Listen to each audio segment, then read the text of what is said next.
Bapak Ibu, saudara-saudara dari Bukit Sending Nek Bakru, Jemaat Pangala, kami menyapa Bapak Ibu, Shalom, salam sehat untuk kita semua.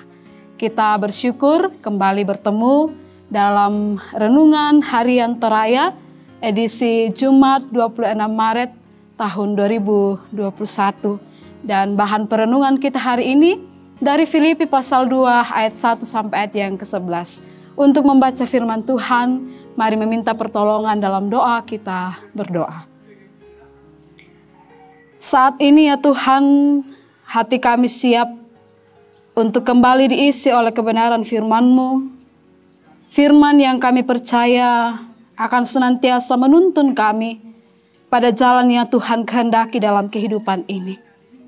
Berkati setiap kami Tuhan, berikan hikmat-Mu, pengertian, sehingga firman ini tidak berlalu begitu saja, tapi mengambil bagian di dalam seluruh kehidupan kami. Di dalam Kristus Yesus kami sambut firman-Mu. Amin. Filipi pasal 2 ayat yang pertama sampai ayat yang ke-11. Nasihat supaya bersatu dan merendahkan diri seperti Kristus. Firman Tuhan, jadi karena dalam Kristus ada nasihat, ada penghiburan kasih, ada persekutuan roh, ada kasih mesra dan belas kasihan. Karena itu, sempurnakanlah sukacitaku dengan ini. Hendaklah kamu sehati sepikir dalam satu kasih, satu jiwa, satu tujuan, dengan tidak mencari kepentingan sendiri atau puji-pujian yang sia-sia. Sebaliknya, hendaklah dengan rendah hati yang seorang menganggap yang lain lebih utama daripada dirinya sendiri, dan janganlah tiap-tiap orang hanya memperhatikan kepentingannya sendiri, tetapi kepentingan orang lain juga. Hendaklah kamu dalam hidupmu bersama menaruh pikiran dan perasaan yang terdapat juga dalam Kristus Yesus, yang walaupun dalam rupa Allah, tidak menganggap kesetaraan dengan Allah itu sebagai milik yang harus dipertahankan, melainkan telah mengosongkan dirinya sendiri dan mengambil rupa seorang hamba dan menjadi sama dengan manusia.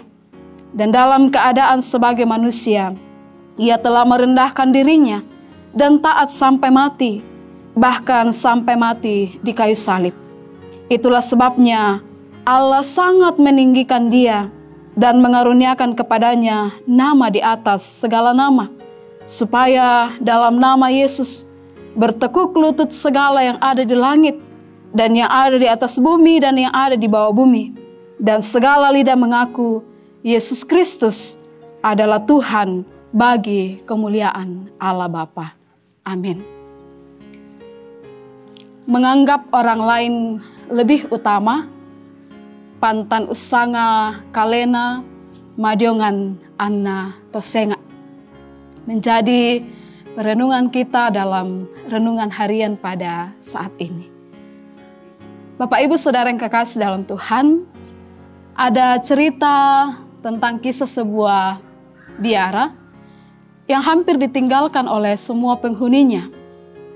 Itu disebabkan karena tidak ada lagi ketentraman di tempat itu.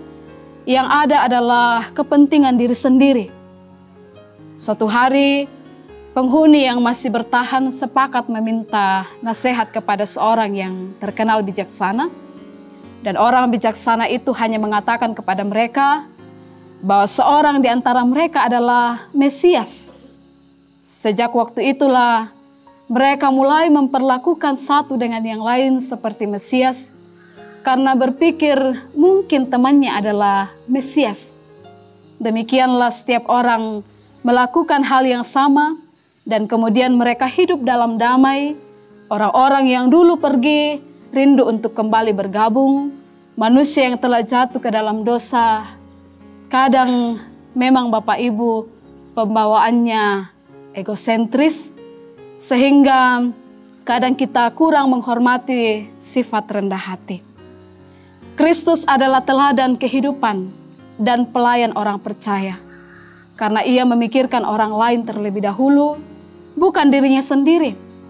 Rasul Paulus dalam pembacaan kita memberi penekanan tentang Yesus yang meninggalkan kemuliaannya yang tiada taranya di sorga dan mengambil kedudukan yang hina sebagai hamba dan taat sampai mati untuk kepentingan orang lain. Walaupun ia tetap benar-benar ilahi, Kristus mengambil sifat manusia dengan segala pencobaan, kehinaan, dan kelemahannya, namun ia tanpa dosa.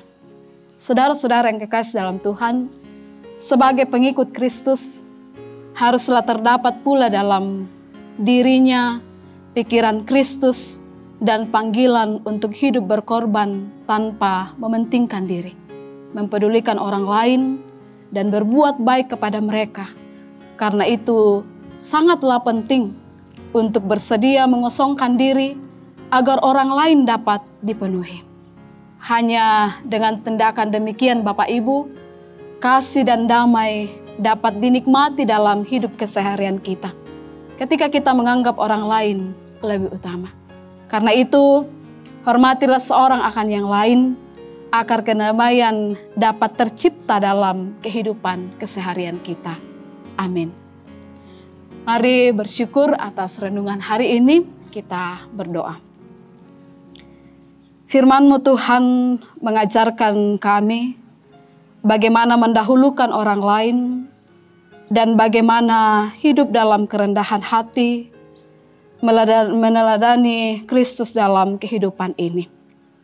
Kiranya Tuhan memampukan kami sehingga kehidupan kami senantiasa penuh dengan kasih seorang terhadap yang lain, dan kami sungguh-sungguh menyatakan hidup yang penuh dengan kerendahan hati. Kami bersyukur atas firman-Mu, di dalam Kristus Yesus kami datang dan berdoa. Amin. Selamat menjalani kehidupan Bapak Ibu, teruslah rendah hati sama seperti Kristus rendah hati dalam kehidupan ini. Shalom.